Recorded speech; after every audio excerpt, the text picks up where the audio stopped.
Hi, I'm Julia Taylor, CEO and founder of GeekPack, and in today's video, I'm going to show you how you can embed a map on your website using Google Maps. But before we get started, I would love if you could subscribe to the channel and hit that little bell so that you get notified when the next video drops. All right, let's embed a Google map on our website. So the example website I have here is our GeekPack YouTube demo site, and we are going to add a Google map to the Contact Us page. So I'm going to jump over there and show you.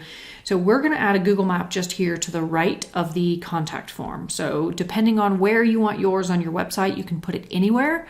But for this example, we're going to put it just there. So first of all, we need some HTML code, and don't freak out if you haven't heard that used before. It's just a bit of code that you're going to copy and paste and put into this area. I'm going to show you how, but we need that code and we need to know kind of where the map is going to be pointing to. So you will want to open up a new tab and go to Google Maps. And then whatever location you want to have on your website, if it's your business or a restaurant or a coffee shop or whatever it is that you want that address in, go ahead and type that into Google Maps. As my example, I'm going to use Disney World because who doesn't love Disney World, right?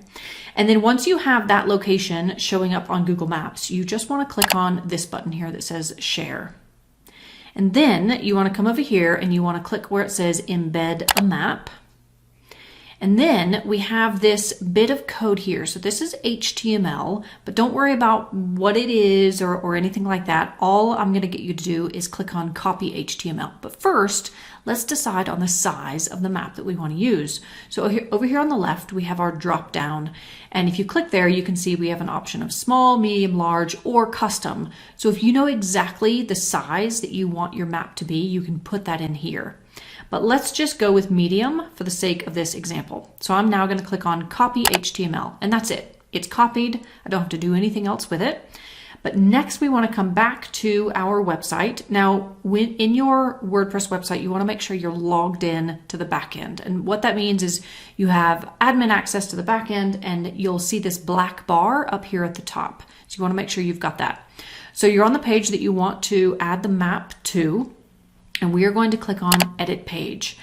Now, with all things WordPress, there are a million different ways that you could build a website. So depending on what builder you're using, what theme you're using, if you're using a plugin or any which way, there's so many different ways. Just know that what you want to do now is you want to add custom HTML. So however your website is built, that's how you want to do that. The example that I'm using here is using Gutenberg, the WordPress block editor.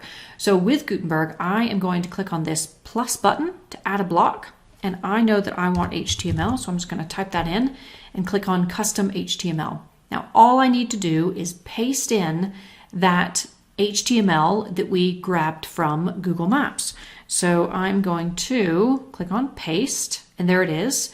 Now, if I want to see what that looks like here in the back end, in the block editor, I can click on Preview, and there we go. We can see that there. I can zoom out. You can see you got Walt Disney World right there.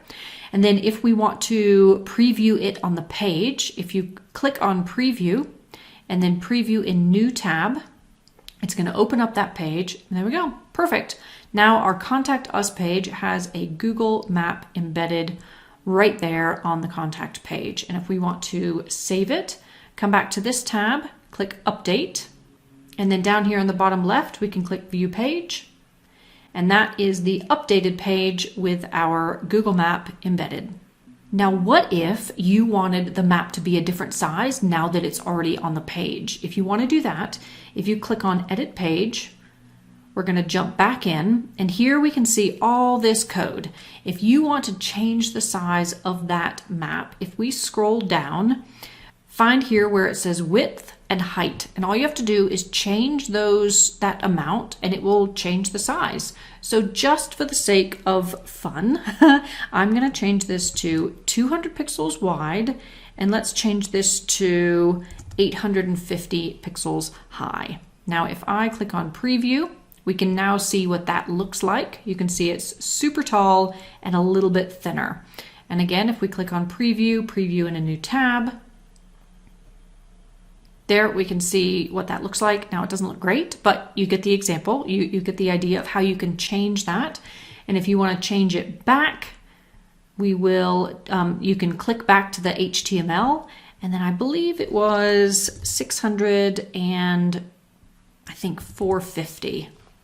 Let's pretend like that was what it was. Yes, perfect. And then if we do preview and preview in a new tab again, it will show us, yes, perfect, that's back to how it was.